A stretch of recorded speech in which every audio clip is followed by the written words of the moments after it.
जी, अस्सलाम वालेकुम। मैं हूँ डॉक्टर नाइला, कंसल्टेंट गायनेकोलॉजिस्ट और आईवीएफ स्पेशलिस्ट। आज हम अपनी इक्सी की एक सक्सेस स्टोरी पोस्ट कर रहे हैं।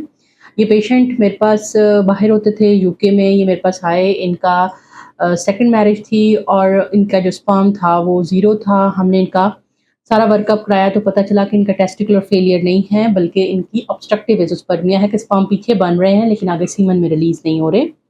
फिर हमने इनका टीज़ा किया और उसके बाद इनके स्पर्म्स हमें मिले। हमने वो स्पर्म्स फ्रीज़ कर लिए और इन फ्रोज़न स्पर्म्स को इस्तेमाल करते हुए जब हमने इक्सी किया, इनकी मिसेज़ यंग थी तो माशाल्लाह हमारे पास बड़ा अच्छा एम्ब्रियो बैंक बन गया।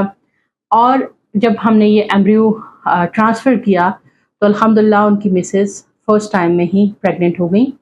प्रेगनेंसी टेस्ट पॉजिटिव आया। एम्ब्रियो ट्रांसफ़र करने के 14 डेज़ के बाद फिर हमने 2 वीक्स के बाद उनको बुलाया। आज हमने इनका एक इंटरनल स्कैन किया। अल्हम्दुलिल्लाह बच्चे की हार्ट बीट थी। तो I thought to share with you, जो लोग जिनके स्पर्म ज़ीरो हैं और उनके टेस्टिस काम कर रहे हैं, यानी कि पीछे बन रहे हैं, आगे रिलीज़ नहीं हो रहे, उनके लिए ये बहुत बड़ी होप है। अब ये कैसे पहचाना जाए, ये एक फर्टिलिटी कंसल्टेंट ही पहचान सकता है। अगर आपके स्पर्म टेस्टिकुलर फेलियर हो गया हुआ है, फिर उसका कोई हल नहीं है।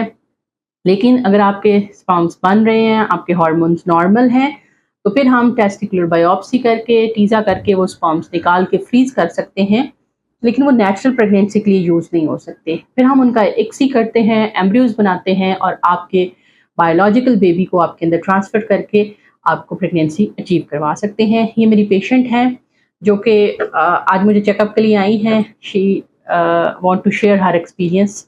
हम इनका एक दफ़ा इनसे भी बात करते हैं। अस्सलाम वालेकुम। मेरी शादी को 9 साल हो गए। हम यूके में रहते थे। हमारी औलाद ना होने की वजह से हमने बहुत सी डॉक्टर से मेडिसिन्स ली, लेकिन हमारी औलाद नहीं हुई। फिर हमने डॉक्टर नाइला को यूट्यूब पे फॉलो किया, यूट्यूब पे सर्च किया। फिर हम पाकिस्तान आए। डॉक्टर नाइला ने मेरे हस्बैंड की टेस्टिकुलर बायोप्सी करके मेरे हस्बैंड के स्पर्म फ्रीज़ किए।